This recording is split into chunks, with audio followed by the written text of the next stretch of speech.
তো আজকে আমরা খেলতে চলেছি ইন্ডিয়ান বাইক ড্রাইভিং থ্রি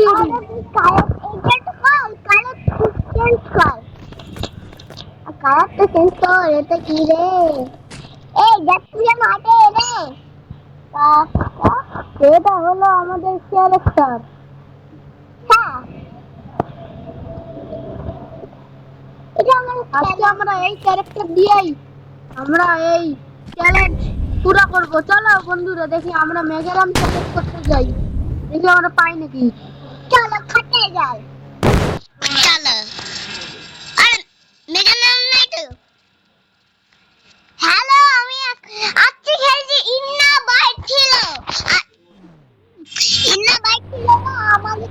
ও গাড়িটা আমার তো ভালো লাগে না। এ মা, আমি একটা বাইক আনবো। সেই বাইকটা হলো হচ্ছে, ভাই কি বাইক? কাওয়াসাকি নি। কাওয়াসাকি। ও আমি কাওয়াসাকি না, জেনারেল রাইড। ও কাওয়াসাকি। আর হ্যাঁ, একটা কথা বন্ধুরা, যদি তোমাদের কোনো যদি পিক কোড যদি মনে থাকে তাহলে আমাদের কমেন্ট বক্সে বলে দিও। আমরা সেই পিক কোড দিয়ে পিক করতে ট্রাই করবো। হ্যাঁ, আমাকে বলে না তুমি ট্রাই করে দাও। দাদা আমি বলতে ট্রাই করে দেব। ঠিক আছে, আর ভাই আর আমি এই পিক কোড ট্রাই করবো, দেখি